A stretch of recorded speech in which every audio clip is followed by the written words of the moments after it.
My words are my scepter, my stories are my kingdom. My pen is my sword and I wield it with precision. Warning: novel کے تمام جملہ حقوق مصنفہ کے پاس محفوظ ہیں۔ Novel کے نام، ڈائیلاگ، سین یا کسی بھی حصے کو کسی social media platform, website, کتب یا رسالے میں کاپی کرنا سخت ممنوع اور قانونی جرم ہے۔ خلاف ورزی کی صورت میں کاپی کرنے والے کے خلاف لیگل ایکشن لیا جائے گا۔ السلام علیکم ایوری ون، کیسے ہیں آپ سب؟ آئی ہوپ سو آپ سب بالکل ٹھیک ٹھاک ہوں گے، خیر خیریت سے ہوں گے اور فل آن موج مستی میں ہوں گے۔ سو آج ہے ایپیسوڈ 13 پارٹ 1 اور اس کو جو ہے میں نے لانگ لکھا ہے، آلموسٹ 10 to 11 سینز ہے۔ سو آپ لوگ جو ہے اس ایپیسوڈ کو ریڈ کریں اینڈ لاسٹ میں جو ہے ریڈ کرنے کے بعد میرے سے ریویو ضرور شیئر کیجیے گا۔ باقی ویڈیو کو لائک کریں اور جس نے چینل کو سبسکرائب نہیں کیا ہوا وہ سبسکرائب کریں۔ اینڈ لاسٹ میں جو ہے میں نے آپ لوگوں سے بات ڈسکس کرنی ہے، امپورٹنٹ بات ہے، تو وہ بھی جو ہے سن لیجیے گا۔ باقی ایپیسوڈ اب سٹارٹ کرتے ہیں۔ ابن آدم کا مقدر بنت ہوا کی تقدیر، از قلم رائنا شیخ، قسط number 13، part number 1۔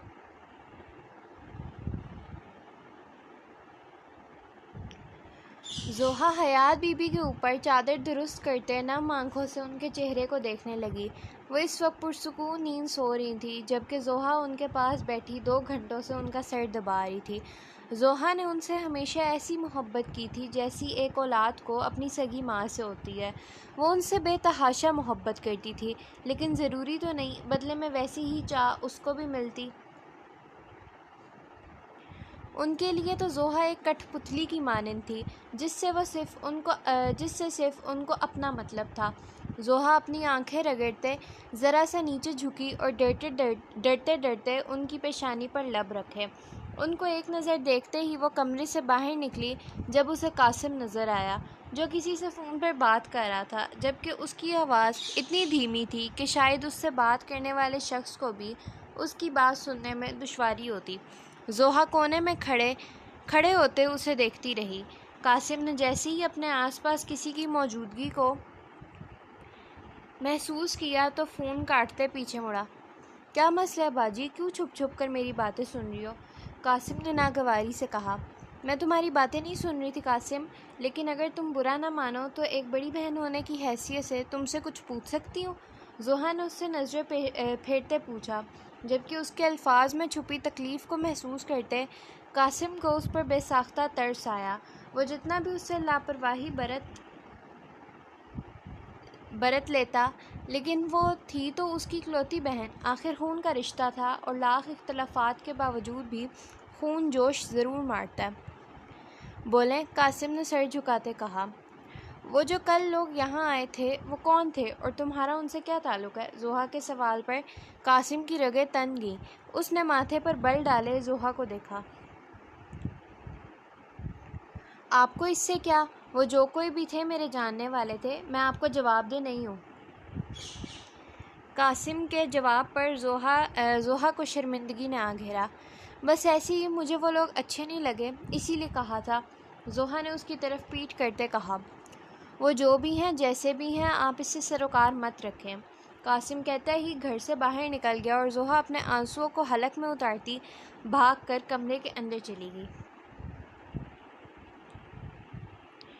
دامیا wash basin پر جھکی الٹی کر رہی تھی۔ ابھی اسے ناشتہ کرتے چند منٹ ہی ہوئے تھے جب اس کو متلی آئی۔ اس نے کلی کرتے اپنا منہ صاف کیا اور چہرے پر پانی کی چھینٹیں مارتی باہر نکلی جب اس کو ایک ملازمہ نے آ کر بتایا کہ جعفر ہاشمی اسے اپنے کمرے میں بلا رہے ہیں۔ اس نے ہاں میں سر ہلاتے ملازمہ کو جانے کا کہا اور اپنے بالوں کو کنگھی کی مدد سے سلجھاتے ہی جعفر ہاشمی کے کمرے میں چلی گئی۔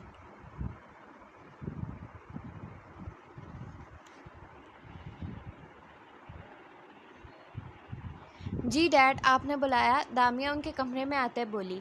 ہاں ادھر آؤ میرے پاس۔ جعفر ہاشمی نے ذرا آگے کھسکتے اس کو اپنے پاس بیٹھنے کا کہا اور اس کے بیٹھتے ہی وہ اپنی گود میں رکھے لیپ ٹاپ کی اسکرین کو اس کی طرف کر گئے۔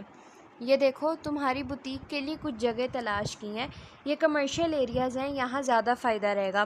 تم بتا دو ان میں سے جو تمہیں بہتر لگے، وہ جگہ پھر فائنل کرتے ہیں، جعفر ہاشمی نے کہا تو دامیا مسکرائی۔ اس نے کچھ دن پہلے ہی پاکستان میں بھی اپنی بوتیک کھولنے کا فیصلہ کیا تھا۔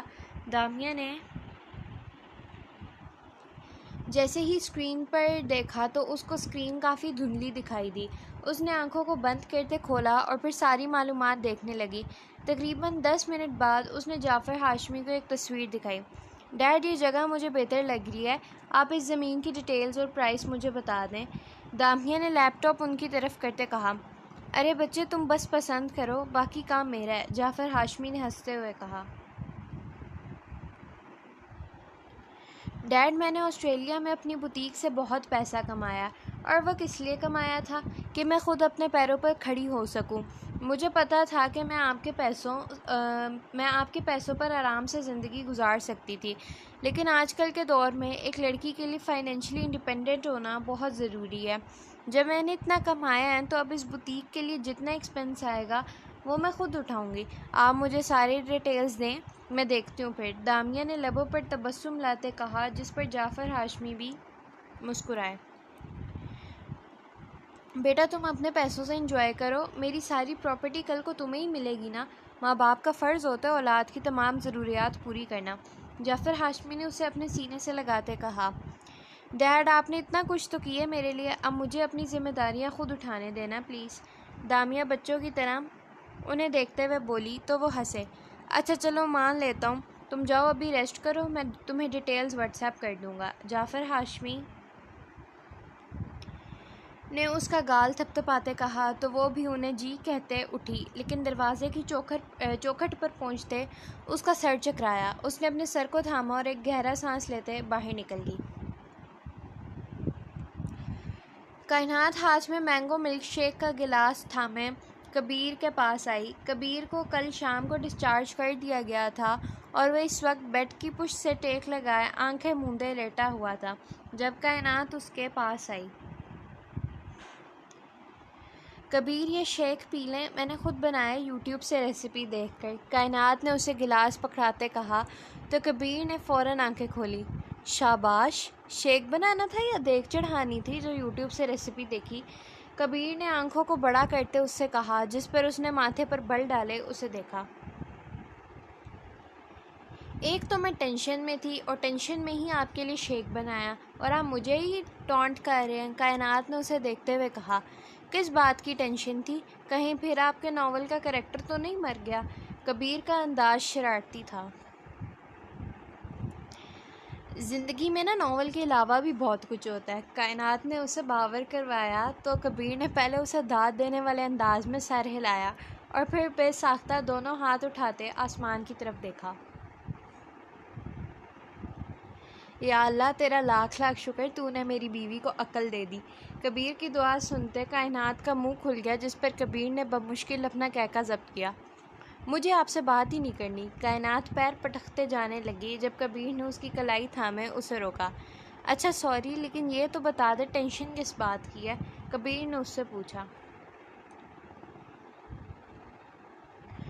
کچھ نہیں، بس اس پرچی کی ٹینشن تھی۔ کائنات نے اپنی کلائی چھڑواتے اداس لہجے میں کہا، جبکہ اسے اداس ہوتا دیکھ کر کبیر کو پھر ایک شرارت سوجی۔ ویسے جب بچپن میں آپ کے ٹیسٹ کے دوران پرچیاں پکڑی جاتی تھیں تو تب بھی آپ ایسی ہی پریشان ہوتی تھی، کبیر نے کہا تو کائنات منہ پھلاتے وہاں سے چلی گئی، جبکہ کبیر پیچھے کہکے لگاتا رہا۔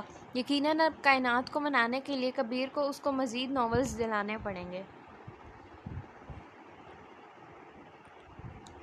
بھابھی، ویسے آپ لوگوں کا آئدن اور دامیہ کی شادی کب تک کرنے کا ارادہ ہے؟ شائستہ ہاشمی نے فضیلہ بیگم سے پوچھا۔ وہ اس وقت فضیلہ بیگم کے کمرے میں بیٹھی ان سے باتیں کر رہی تھیں۔ ابھی تک سوچا نہیں، لیکن جلد ہی ڈیٹ فائنل کریں گے، فضیلہ بیگم نے مسکراتے ہوئے کہا۔ ویسے بھابھی، آپ کو نہیں لگتا کہ دامیہ آئدن کے ساتھ سوٹ نہیں کرے گی؟ وہ کھلے ذہن کی مالک ہے، ساری عمر باہر رہی ہے، وہ یہاں کیسے چل سکتی ہے؟ شائستہ ہاشمی نے آہستہ سے کہا۔ نہیں، ایسا نہیں ہے، میں مانتی ہوں اسے مشکل ہوگی، لیکن آہستہ آہستہ خود ہی عادی ہو جائے گی وہ اس ماحول کی۔ اگر دامیہ کی جگہ کوئی اور لڑکی ہوتی تو اس کو بھی تو ہمارے گھر کے مطابق ایڈجسٹ ہونے میں وقت لگتا نا۔ ہمیں ہر بندے کو سپیس اور وقت دینا چاہیے، کمپرومائز دونوں طرف سے ہوتا ہے۔ ایک لڑکی جب شادی ہو کر دوسرے گھر میں آتی ہے تو کئی جگہوں پر اسے کمپرومائز کرنا پڑتا ہے اور کئی جگہوں پر گھر والوں کو. اسی طرح سے تو گھر چلتا ہے. قربانی دینا صرف گھر کے ایک فرد کا تو ذمہ نہیں ہے. فضیلہ بیگم نے ان کی بات کی نفی کرتے کہا. پھر بھی بھابھی آپ نے دیکھا نہیں کیسے کیسے بیہودہ کپڑے ڈیزائن کرتی ہے وہ. شائستہ ہاشمی نے کانوں کو ہاتھ لگاتے کہا.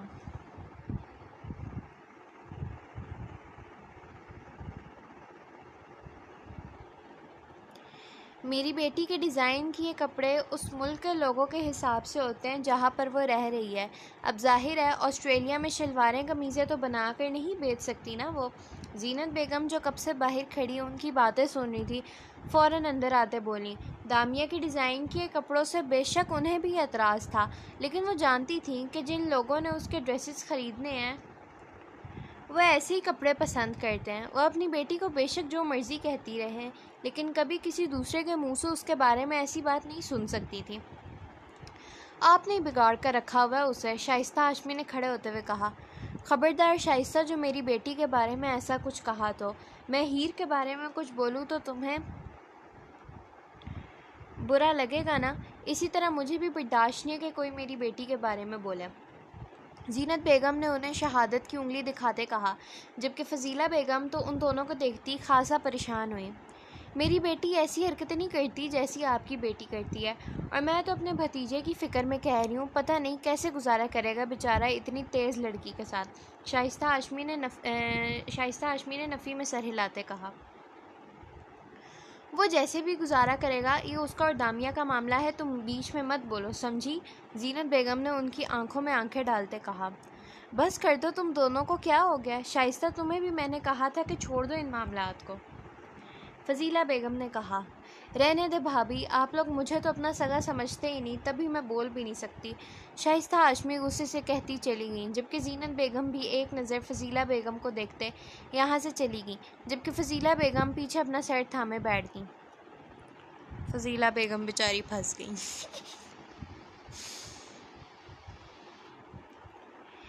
کیسا دن گزرا تھا آج یونی میں. شہرام بائک پر آہیہ کو یونی سے پک کرنے آیا تھا. وہ چاہتا تھا وہ جب تک یہاں پر ہے تب تک وہ اسے خود ہی لایا لے جایا کرے. اچھا گزرا بھائی، آہیہ نے بائک پر بیٹھتے جواب دیا تو شہرام مسکرایا اور بائک سٹارٹ کر گیا. وہ دونوں باتیں کرتے کرتے ہی اپنے گھر کی گلی میں داخل ہوئے جب قاسم کے ایک دوست کی نظر آہیہ اور شہرام پر پڑی. قاسم تھڑے پر بیٹھا ہوا تھا اور اس کا دوست اس کے آگے کھڑا تھا، جس کی وجہ سے نہ قاسم آہیہ کو دیکھ پایا اور نہ ہی شہرام اور آہیہ نے اسے دیکھا. قاسم، تیری چویا بل سے باہر نکل آئی ہے. اپنے دوست کی بات پر قاسم نے سر اٹھاتے سامنے دیکھا تو اس کو آہیہ کی پشت نظر آئی، جس پر وہ کہکا لگا گیا. چلو چویا باہر تو نکلی ہے لیکن اپنے چوہے بھائی کے ساتھ. قاسم نے اپنے دوست کے ہاتھ پر ہاتھ مارتے کہا. اوئے سن، اس سے بدلہ لینے کا بہترین طریقہ تو تیرے پاس موجود ہے، قاسم کے دوست نے کہا تو قاسم کمینگی سے مسکرایا. آہاں، ابھی نہیں بھئی، صحیح وقت کا انتظار ہے مجھے بس. قاسم سے جا دوں، اپنی توہین کا بدلہ لیے بغیر نہیں چھوڑوں گا اسے، قاسم نے سامنے دیکھتے ہوئے کہا، جس پر اس کا دوست بھی مسکرایا اور اس کے ساتھ بیٹھ گیا.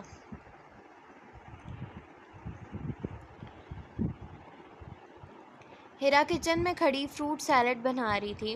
ذکریہ اور ہادیہ دونوں کو ہی فروٹ سیلڈ بہت پسند تھا اور آج ان کی فرمائش پر وہ اپنے تمام کام کاج چھوڑ کر اپنے بچوں کی فرمائش پوری کر رہی تھی. ماما، ذکریہ کچن میں آتا ہیرا کو پکار گیا. جی بیٹا، ہیرا نے مسکراتے ہوئے جواب دیا. ماما، میں نے ہوم ورک کر لیا ہے اسی لیے آپ کے پاس آ گیا. میں آپ کی کوئی ہیلپ کرواؤں؟ ذکریہ نے اس سے پوچھا تو وہ مسکرائی. نہیں بیٹا، تھینک یو سو مچ، میں ضرور آپ کی ہیلپ لیتی لیکن کچن کے کاموں کے لیے آپ ابھی چھوٹے ہو نا، اور سارا کام ہو چکا ہے، بس تھوڑا سا رہتا ہے. ہیرا نے پیار سے اس کے بالوں میں ہاتھ پھیرتے کہا. ماما، آپ بابا کو مس کرتی ہے نا؟ ذکریہ نے پوچھا تو ہیرا ہلکا سا مسکرائی. آپ کو کس نے کہا؟ ہیرا نے آبرو اوپر کرتے اس سے پوچھا. بس مجھے پتہ ہے. ذکریہ نے اپنی انگلی کو گال پہ رکھتے سوچنے کی اداکاری کی اور پھر ہیرا کو جواب دیا، جس پر وہ اس کی معصومیت پر ہنسی. اچھا جی، یعنی آپ کو سب پہلے سے پتہ چل جاتا ہے؟ ہیرا نے کہا تو اس نے ہاں میں سر ہلایا جب ہادیہ بھی کچن میں داخل ہوئی۔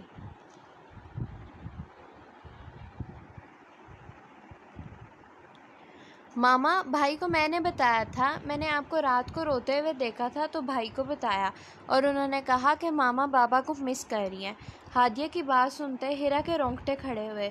اس نے پیچھے مڑ کر ہادیہ کو دیکھا اور پھر بمشکل مسکرائی۔ اچھا چلو، آپ دونوں جا کر ڈائننگ ٹیبل پر بیٹھو، یہ سیلیڈ ریڈی ہو گیا، میں لا رہی ہوں۔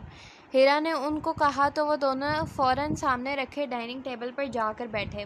ہیرا نے جب ان دونوں کو خوش باش کھیلتے ہوئے دیکھا تو اس کی آنکھیں نم ہوئیں۔ اے اللہ، میری واحد خوشی میرا خاندان ہے، ہمارے پورے خاندان کو اپنی حفظ و امان میں رکھنا۔ میں اپنے بچوں کے ہنستے کھلتے چہروں کو مرجھایا ہوا نہیں دیکھ سکتی۔ یا اللہ، میرے شوہر کو ان کے مقصد میں کامیاب کرنا، دشمنوں کو ان کی چالوں میں کامیاب مت ہونے دینا۔ مراد مجھے کچھ نہیں بتاتے، مگر میں جانتی ہوں اس وقت ان کے بے تحاشا جانی دشمن ہیں۔ اے اللہ، سب کی حفاظت کرنا۔ ہیرا نے دل ہی دل میں اپنے اللہ سے مخاطب ہوتے دعا مانگی اور پھر بچوں کے پاس جا کر ڈائننگ ٹیبل کی ایک کرسی پر بیٹھ گئی۔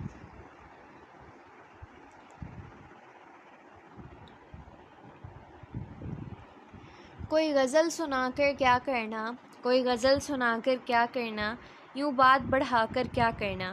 تم میرے تھے تم میرے ہو، تم میرے تھے تم میرے ہو، دنیا کو بتا کر کیا کرنا۔ تم خفا بھی اچھے لگتے ہو، تم خفا بھی اچھے لگتے ہو، پھر تم کو منا کر کیا کرنا۔ دن یاد سے اچھا گزرے گا، دن یاد سے اچھا گزرے گا، پھر تم کو بھلا کر کیا کرنا۔ زرلش صوفے پر بیٹھی ہوئی، آنکھوں میں آئدن کے چہرے کو بسائے مسلسل اس کے بارے میں سوچ رہی تھی۔ اس کی یاد ہمیشہ زرلش کے چہرے پر مسکراہٹ لاتی تھی۔ زرلش ان یادوں میں اتنی غرق تھی کہ کب فلزہ اس کے روم کا دروازہ کھولتے اندر آئی، اسے علم ہی نہیں ہوا۔ کیا ہوا، آپ بھی کس کو یاد کر کر کے مسکرا رہی ہیں؟ فلزہ نے شرارت سے اس کے سامنے بیٹھتے پوچھا، جس پر وہ گڑبڑائی۔ ضروری ہے کسی کو یاد کر کے مسکراؤں گی؟ مجھے ویسے ہی اپنی فرینڈز کی باتیں یاد آ گئی تھی تو انہی کے بارے میں سوچ رہی تھی، زرلش نے اسے گھورتے ہوئے کہا۔ اب آپ کہہ رہی ہیں تو یقین کر لیتی ہوں، ویسے میں نے آپ کو کچھ بتانا ہے، فلزہ نے سرگوشی کرتے کہا۔ کیا؟ زرلش نے اس سے پوچھا۔ میں کیپٹن میراب سے ملی ہوں، فلزہ نے اسے بتایا تو اسے حیرت ہوئی۔ کب اور کہاں؟ زرلش کی دلچسپی بڑھی۔ وہ پہلی دفعہ بھائی کے ولیمے پر اور دوسری دفعہ اس دن ہاسپٹل میں۔ آپ کو پتہ ہے، میرے خیال سے ان کی آئی سائٹ ویک ہے، آتے جاتے ہوئے جگہ جگہ ٹکراتے رہتے ہیں، فلزہ نے بتایا تو زرلش ہنسی اور اس کے بعد دلچسپی سے اس کی اور مہراب کی ملاقات اور بحث مباحثے کے قصے سنتی رہی، جس پر اسے فلزہ کے جوابات پر ہنسی آئی، اور وہ دونوں اسی طرح ہی کتنی دیر تک بیٹھی باتیں کرتی رہیں۔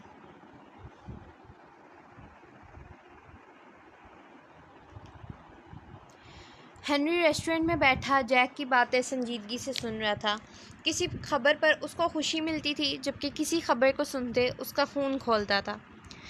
سر، 2-3 تبلیغی جماعتیں ہیں جو لندن میں تبلیغ کے لیے آنے والے ہیں، اینڈ سرپرائزنگلی انہیں اتنی تھریٹ سے بھی فرق نہیں پڑ رہا۔ اب ان کا کیا کرنا ہے؟ جیک نے اس سے دریافت کیا۔ کرنا کیا ہے؟ جس انسان کو اتنی وارننگز نہیں روک پاتی، وہ پھر ہنری اسمتھ کے ہاتھوں مرے گا۔ ویسے ہی ان ہاتھوں میں خون نظر آتا ہے مجھے، یہ ہاتھ خون سے لت پت ہیں، مجھے کسی کو مارنے میں کوئی مسئلہ نہیں ہوگا۔ ہنری نے اپنے دونوں ہاتھوں کو اس کے سامنے کرتے ہوئے کہا تو وہ جی سے کہتا واپس اسے فیکٹس اینڈ فگرز بتانے لگا۔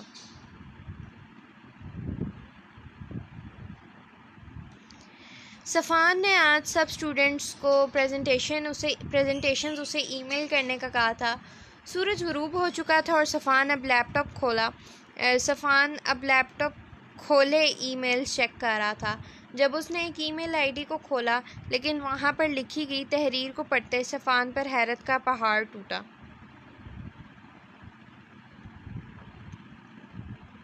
It's better that you kill and bury that secret with your own hands. Otherwise, you alone will be responsible for the destruction. بہتر ہے تم اس راز کو اپنے ہاتھوں سے مار کر دفن کر دو، ورنہ بربادی کے ذمہ دار تم خود ہوگے۔ Your sincerely Trevor.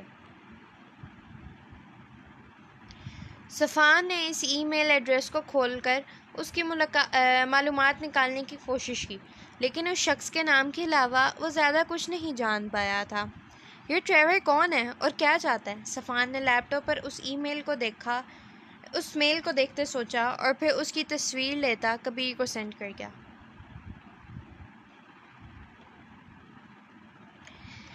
زینت بیگم سیڑھیاں چڑھتی دامیہ کے کمرے کے پاس پہنچتی دروازہ کھٹکھٹا گئی، لیکن دامیہ نے دروازہ نہیں کھولا۔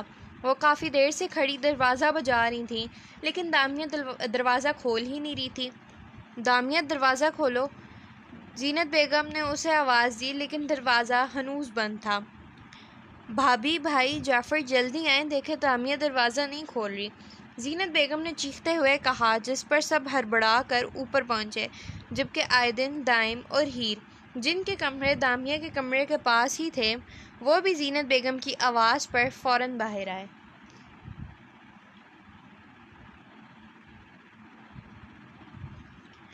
دامیہ بیٹا دروازہ کھولو، جعفر ہاشمی نے بھی زور سے دروازہ بجاتے کہا۔ ایک منٹ چاچو، میں دیکھتا ہوں۔ آئدن نے جعفر ہاشمی کو سائڈ پر کرتے اپنے مضبوط کندھے کو 2-3 بار دروازے پر مارا، جس سے کچھ ہی لمحوں میں دروازہ کھل گیا، لیکن آگے کا منظر دیکھتے زینت بیگم کی زوردار چیخ گونجی۔ سین ٹو بی کنٹینیوڈ۔ یہ سین جو ہے نیکسٹ ایپیسوڈ میں کنٹینیو ہوگا، اسی سین سے جو ہے نیکسٹ ایپیسوڈ بھی سٹارٹ ہوگی۔ خیر، this was the episode, hope so آپ سب کو پسند آئی ہوگی۔ اینڈ ایپیسوڈ 13 پارٹ 2 جو ہے وہ سنڈے کو اپلوڈ ہوگا، 2 دن کے گیپ سے، جیسے میں ہمیشہ کرتی تھی۔ اب واپس ہم اپنی روٹین پہ آ گئے ہیں۔ اچھا خیر، میں نے آپ سے کہا تھا کہ باتیں ڈسکس کرنی ہیں۔ باتیں کیا ڈسکس کرنی ہیں، کیونکہ میں نے آپ کو بتایا تھا کہ اگست میں میری پوری کوشش ہے کہ اگست میں اس ناول کو اینڈ کر دوں۔ مے بی اگست کا مٹ جائے یا اینڈ بھی، مطلب اگست کے اینڈ تک جا سکتا ہے، مجھے نہیں پتہ، لیکن میری پوری کوشش ہے کہ اگست میں جو ہے یہ ناول اینڈ ہو جائے، تاکہ اس کے بعد میں دوسرا لکھوں۔ اور آج کل میرا دل چاہ رہا ہے کہ میں جو لمبی ایپیسوڈز دوں، آپ لوگوں کو زیادہ لکھوں، لیکن میرا دل چاہ رہا ہوتا ہے، میں اکثر جو میرا فری ٹائم ہوتا ہے جس میں ویسے ناول نہیں لکھ رہی ہوتی، میں آج کل اس میں بھی بیٹھ کے میں ناول لکھ رہی ہوتی ہوں، تو مے بی کہ میں سوچ رہی ہوں کہ آپ لوگوں کو اس سے بھی زیادہ جو ہے لانگ ایپیسوڈز دوں۔ آج کی ایپیسوڈ بھی لانگ تھی، بٹ آئی ایم ٹرائنگ کہ ایک ایپیسوڈ میں لائک اراؤنڈ 15 سینز جو ہے اتنے ہو جائیں، تو مطلب زیادہ جو ہے آپ لوگوں کو لکھ کے دوں۔ تو آج بھی میں نے long the because last episode پہ ریویوز جو تھے وہ اچھے آئے تھے، مطلب زیادہ لوگوں نے کیا تھا، جو ویسے کرتے ہیں نارملی 4-5 لوگوں کے ہی ہوتے ہیں جو آ رہے ہوتے ہیں، اور بٹ لاسٹ ایپیسوڈ پہ 2-3 اور لوگ بھی تھے جنہوں نے کیا تھا۔ تو اگر آپ چاہتے ہیں کہ میں زیادہ لانگ ایپیسوڈ دوں نیکسٹ ایپیسوڈ سے، لائک اس میں ہو 15 سینز ہو، یا مے بی اس سے زیادہ بھی ہو سکتے ہیں جتنا میں نے لکھا ہوگا، بٹ مور دین 12 سینز تو ہوں گے۔ اگر چاہتے ہیں کہ لانگ ایپیسوڈ ہے تو اس کے لیے جو ہے آپ کو مجھے ریویوز دینے پڑیں گے۔ آپ میں سے موسٹلی لوگ ایسے ہی ہیں جو پڑھ کے چلے جاتے ہیں اینڈ نہ وہ لائک کرتے ہیں ویڈیو کو، نہ وہ کوئی ریویو دیتے ہیں۔ تو اگر آپ ریویو دیں گے تو پھر میں جو ہے نیکسٹ ایپیسوڈ سے لانگ دیا کروں گی، ورنہ میں جتنی دے رہی ہوں میں اتنی دیا کروں گی، پھر چھٹی آپ کی، پھر میں کوئی لانگ ایپیسوڈ نہیں دیا کروں گی۔ ایپیسوڈ آیا کرے گی، ایپیسوڈ سے میں منع نہیں کر رہی، لیکن لانگ نہیں ہوگی، وہ پھر نارمل جتنی آتی ہے اتنی ہوگی یا شارٹ ہوا کرے گی۔ اب آپ لوگوں کی مرضی ہے، ریویوز اگر دیں گے، کیونکہ لکھنے میں جتنا ٹائم لگتا ہے ریویو دینے میں کوئی 2-3 منٹ لگیں گے زیادہ سے زیادہ، اس سے زیادہ کوئی ٹائم نہیں لگے گا۔ میں نے کوئی بہت لمبے ریویوز مانگے بھی نہیں، جتنا آپ لکھ سکتے ہیں، ہر انسان کا اپنا ہوتا ہے، کچھ زیادہ اچھے سے ایکسپریس کر سکتا ہے، کچھ نہیں کر سکتا۔ آپ نے جتنا لکھنا ہے آپ اتنا ریویو لکھیں اینڈ دیں۔ اگر ریویوز آئے تو پھر ایپیسوڈ لانگ ہوگی، ورنہ پھر میں نے اتنی دینی ہے جتنی میں دیتی ہوں۔ میں بات کمیونٹی پوسٹ میں بھی بتا دوں گی، سو ریویوز جو ہے دیا کریں، بیکاز مجھے ایپیسوڈ 3 دن لگ جاتے ہیں، 2 دن جو میں بریک لیتی ہوں اینڈ تیسرے دن جو میں دیتی ہوں آپ کو ریکارڈ کر کے، اس دن بھی میں لکھ رہی ہوتی ہوں، مجھے 3 دن لگ جاتے ہیں اینڈ آپ کو زیادہ سے زیادہ 2 سے 3 منٹ لگیں گے، تو ریویوز دیا کریں۔ باقی چینل کو جس نے سبسکرائب نہیں کیا ہوا وہ بھی سبسکرائب کر دے، بیکاز ریٹرننگ ویوز بھی بہت زیادہ ہوتے ہیں، وہی لوگ موسٹلی بار بار دیکھ رہے ہوتے ہیں جنہوں نے چینل کو سبسکرائب نہیں کیا ہوا۔ چینل کو سبسکرائب کر دیں اور لائک کیا کریں، ویڈیوز کو کمنٹس کیا کریں، باقی پرومو جو ہے وہ میں جس دن ایپیسوڈ دینی ہوتی ہے اس دن میں کمیونٹی پوسٹ پر شیئر کرتی ہوں. کئی لوگ ہیں جو کمیونٹی پوسٹ وزٹ نہیں کرتے, اس کو بھی وزٹ کر لیا کریں, وہاں پہ بھی اکثر جو کوئی نہ کوئی ایکٹیویٹی چل رہی ہوتی ہے میں ادھر شیئر کرتی ہوں. اینڈ میرے جو سوشل میڈیا اکاؤنٹس ہیں ٹک ٹاک پر ہیں, انسٹا پر ہیں, اینڈ اسنیپ چیٹ پر ہے, وہاں پہ مجھے فالو کر لیں. لنکس جو ہیں وہ آپ کو اباؤٹ سے, چینل کے اباؤٹ سے مل جائیں گے, وہاں پہ جو ہے میں اپڈیٹ دے دیتی ہوتی ہوں. سو یہ تھی ایپیسوڈ, اینڈ لاسٹ میں کلف ہینگر میں نے چھوڑ دیا, پورا سین نہیں لکھا تھا, اس سین کو بعد میں کنٹینیو کریں گے. اینڈ انشاءاللہ اب ہم ملتے ہیں سنڈے کو, تب تک کے لیے اللہ حافظ.